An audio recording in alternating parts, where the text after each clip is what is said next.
हमारे देश में के संविधान में जो कनाडा से चीज़ ली गई है वो है कि आप देखेंगे जो कि सेंट्रल पावर है हमारा जो देश है, आप उसमें फेडरल स्ट्रक्चर में या यूनियन स्ट्रक्चर में आप देखेंगे कि जो सेंटर को है वो अधिक पावर है, वो कनाडा से मिलता जुलता हुआ है। आप क्योंकि देखेंगे कि आप हमारे देश में जो है कंकरेंट लिस्ट होता है, जिसमें आप देखेंगे कि अ, केंद्र का पावर, राज्य का पावर और अब तो क्या कहते हैं नगर पालिका के पावर, ये सब डिस्क्राइब होते हैं, उसकी व्याख्या की गई है। तो आप उसमें पाएंगे कि जो हमारा सेंटर गवर्नमेंट है उसको अपर हैंड होता है, तो ये हमारा कनाडा से मिलते जुलता है।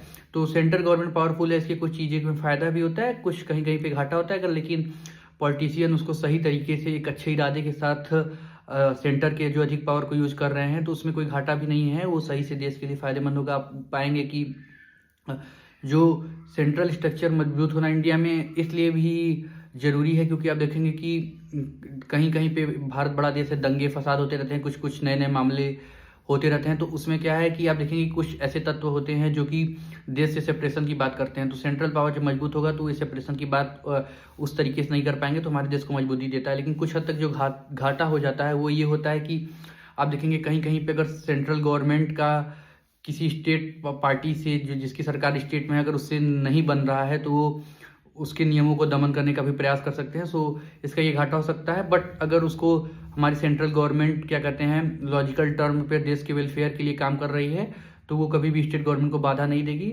सो ये जो सेंट्रल गवर्नमेंट के पावर दी गई है हमारे यूनियन स्ट्रक्चर में, फेडरल स्ट्रक्चर में, वो हमारा कनाडा के कॉन्स्टिट्यूशन से बारो किया गया है। तो ये एक चीज़ है जो कि हम लोग कनाडा के संविधान से सीखे हुए हैं। सो आप देखेंगे कि कनाडा में जो और भी चीज़ें हैं, फैसिलिटी हैं, लोगों को अच्छी दी जाती हैं। तो हमारे देश में भी हम लोगों को बेसिक फैसिलिटी, बेसिक कम्युनिटीज़ को प्रोवाइड कर सकते हैं। तो हमें सिर्फ संविधान के अलावा इन सब चीज़ों को भी सीखने की ज़रूरत है।